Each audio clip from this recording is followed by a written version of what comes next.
This is the year to make your life count. We are joined by somebody who's saying that as his mantra and wrote a book just to say that. He is joined. We're joined right now by a former guest of ours and a former NFL player, author of Do Something, and he's also the senior pastor at the Rock1s in San Diego, Miles McPherson.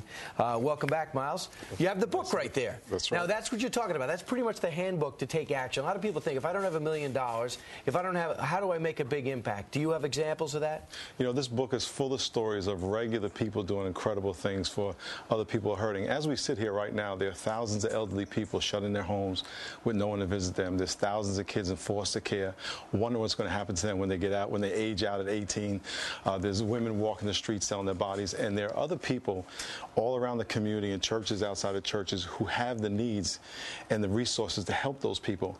This book is just stories of people doing incredible, simple things for everyday people who are crying out to God for help. And some of those things you did. For example, do you have an illustration you'd like to share? You know, this year, last year in 2009, our church committed 100,000 hours of volunteer service to our mayor.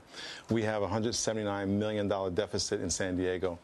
A deficit is really a quality of life issue. And because of that deficit, people aren't having their needs met. So we have people who clean up parks. We painted rec centers. We painted toys and apparatus in parks. And we did all these things for people in the community, mentored foster care kids. One lady who was raped by her former husband, she started a ministry for victims of domestic violence. So all these people are doing incredible things for regular people in our community. So what you hear about more and more, cuts in states, cuts in counties, cuts in the federal government, and you also see things like Toys for Tots were down this year. People weren't going out and getting the presents, yet there was more of a need. So you're saying volunteerism more than ever, it has to happen. We partnered with 24 churches 2 weeks before Christmas and gave 10,000 toys to over 8,300 people who stood in line all morning in the rain. We gave 200,000 articles of clothing. The need is incredible, but the great thing about it is that there are people out there with resources that they have that can meet the needs of other people. A lot of times, people who have gone through hard times, cancer.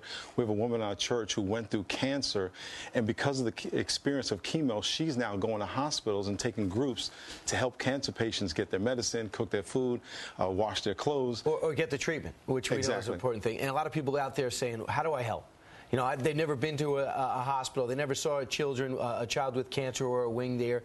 How do they go about it? Do you have a website? Yeah, DoSomethingWorld.org. DoSomethingWorld.org is a website where you can get ideas. And we have actually videos online where you can watch the videos and learn how to do these things. Churches can also organize their entire church to go through this curriculum and reach their community. And also, you got to give the secret how to get two people in one family to play in the NFL. Your brother Don, also an outstanding quarterback at Syracuse, and also a big leader. Thanks a lot. Great seeing you in person. Thanks so much for joining us. Thank you very much. Now back to warm San Diego.